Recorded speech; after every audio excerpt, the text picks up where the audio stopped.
Okay, let's do another example of modeling with trig equations. This time we're going to be given a full graph and we have to come up with the equation. So it's really not that different from given a graph and you just have to extract the equation out of it.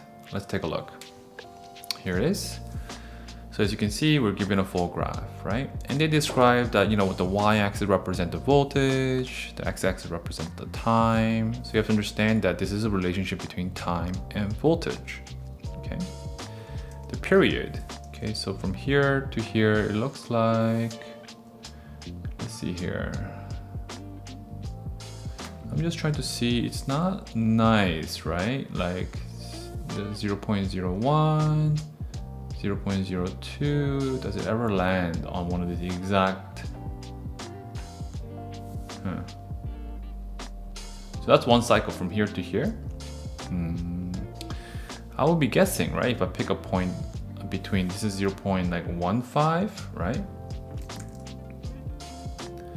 0.015, and maybe this is 0.1.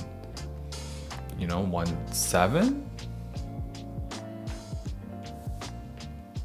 Okay. Yeah, they don't make it that easy for us to do this, huh? There's no, it would be nice if the period ended in a nice number, but they don't, okay?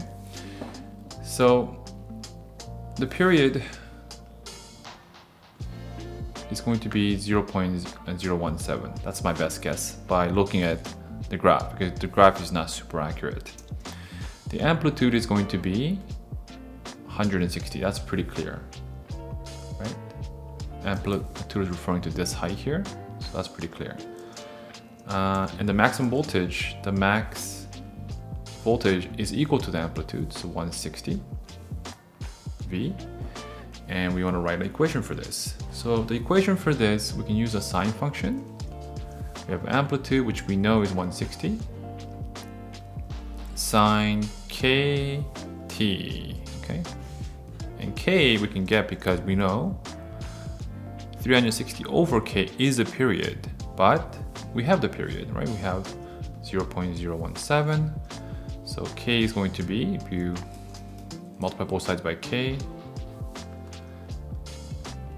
okay, it's k, so k is just going to be 360 over 0.017. So you can punch that into a calculator. It'll be a pretty large number because this is quite small, but I'll leave that up to you.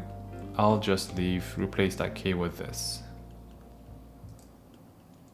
So that's the full equation that they're asking for, okay? Of course, if you have that, there's part D and E asking you to find some other information about this graph. We can use this graph now to find it, which is fantastic. All right, that's it for this one. I'll see you in the next.